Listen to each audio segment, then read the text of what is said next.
जय हिंद विद्यार्थी मित्रो, स्वागत आहे आपल्या सर्वांचं पुन्हा एकदा मराठवाडा अकॅडमीच्या ऑनलाईन लर्निंग प्लॅटफॉर्ममध्ये। मित्रो, राज्य उत्पादन शुल्क विभाग भरती 2023ची या ठिकाणी एक्झाम चालू आहे। आज झालेला पेपर त्यामध्ये मराठी, इंग्रजी, बुद्धिमत्ता आणि सामान्य ज्ञानच्या प्रश्नांचं या ठिकाणी विभाजन कशा प्रकारे कोणते प्रश्न आले होते आपण बघूया। कोणत्या टॉपिकवर जास्त भर देण्यात आला आहे ते देखील या ठिकाणी बघूया। दारूबंदी पोलीसचा पेपर होता, तर चला जास्त वेळ न घेता या ठिकाणी व्हिडिओला सुरुवात करूया। तर सर्वात महत्त्वाचा विषय आहे गणित आणि बुद्धिमत्ता, ज्याचे 25 प्रश्न विचारले जात आहेत। पण तत्पूर्वी बुद्धिमत्तेचे बऱ्याच प्रमाणामध्ये प्रश्न विचारले जातात। फक्त गणितातील 3 ते 4 प्रश्न या ठिकाणी गणित या विषयावर विचारले जातात। त्यापैकी बुद्धिमत्तेवर जास्त भर असल्यामुळे सर्वात बघा या ठिकाणी बैठक व्यवस्था, सिटिंग अरेंजमेंटवर या ठिकाणी 4 प्रश्न विचारण्यात येत आहेत। 4 ते 5 तुम्ही याला म्हणू शकता। त्यानंतर बघा अक्षर मालिकेवर देखील प्रश्न आहेत। 2 ते 3 प्रश्न अक्षर मालिकेवर आहेत। अल्फाबेटिकल तसेच न्यूमेरिकल सिरीजवर देखील प्रश्न येत आहेत असं विद्यार्थ्यांनी सांगितलेलं आहे। त्यानंतर सांकेतिक भाषेवर देखील 2 ते 3 प्रश्न आहेत। तर्क वितर्कवर देखील प्रश्न आहेत, तर्कसंबंध 2 ते 3। त्यानंतर ब्लड रिलेशन नातेसंबंधावर देखील 2 प्रश्न पाहावयास मिळत आहेत।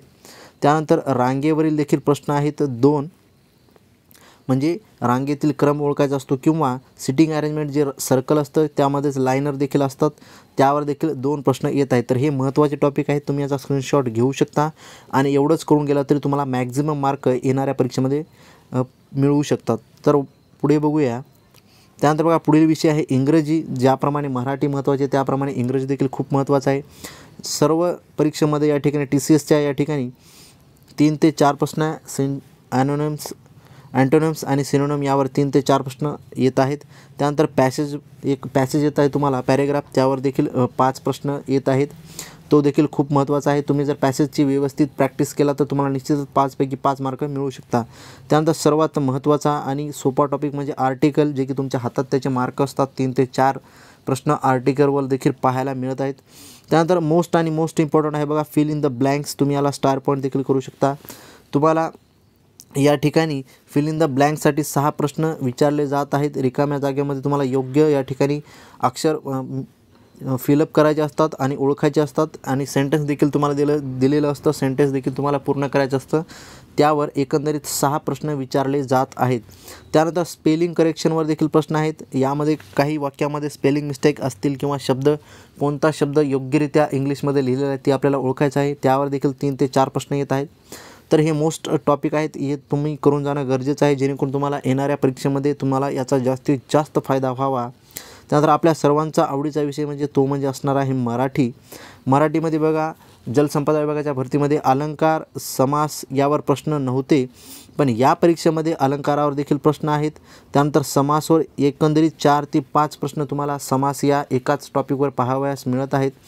त्यानंतर आज बरेच विद्यार्थी म्हणत होते की समानार्थी व विरुद्धार्थी शब्दावर देखील 5 ते 6 प्रश्न होते। त्यापैकी समानार्थी शब्दावर मोठ्या प्रमाणात प्रश्न होते, त्यामुळे तुम्ही समानार्थी आणि विरुद्धार्थी दोन्हीही करून जाणं अपेक्षित आहे परीक्षेमध्ये, जेणेकरून तुम्हाला मॅक्झिमम मार्क मिळू शकतात। त्यानंतर शुद्ध व अशुद्ध शब्द यामध्ये मित्र कोणता शब्द योग्यरीतीने लिहिलेला आहे, तर कोणता शब्द योग्यरीतीने लिहिलेला नाही, व कोणता शब्द शुद्ध आहे अशुद्ध आहे हे देखील विचारण्यात येत आहे।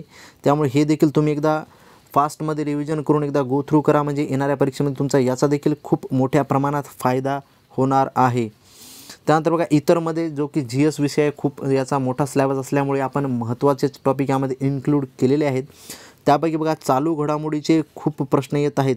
12 ते 13 प्रश्न तुम्हाला चालू घडामोडीमध्ये विचारले जात आहेत, ते बी लेटेस्टच्या 3 ते 4 महिन्यातीलच घडामोडी तुम्हाला करायच्या आहेत, त्याच्यावरच मोठ्या प्रमाणात प्रश्न विचारले जात आहेत। त्यानंतर समाजसुधारक व त्यांचे कार्य, त्यांनी स्थापन केलेल्या संघटना यावर देखील प्रश्न येत आहेत। भूगोलावर प्रश्न येत आहेत। त्यापैकी इतिहासावर देखील प्रश्न आहेत, म्हणजे आधुनिक भारताच्या इतिहासावर प्रश्न आहेत। त्यानंतर लोकसंख्येवर, भूगोलाचाच हा एक भाग आहे लोकसंख्या, त्यावर देखील प्रश्न येत आहेत। लोकसंख्येवर हमखास 1 ते 2 प्रश्न येत असल्यामुळे तुम्ही लोकसंख्या टॉपिक देखील खूप महत्त्वाचा आहे, तो करून जा, जेणेकरून भारताची लोकसंख्या आणि महाराष्ट्राची लोकसंख्या ठळक मुद्दे तुम्ही प्रिपेअर करून जा, जेणेकरून तुमचे 2 मार्क या ठिकाणी फिक्स होतील।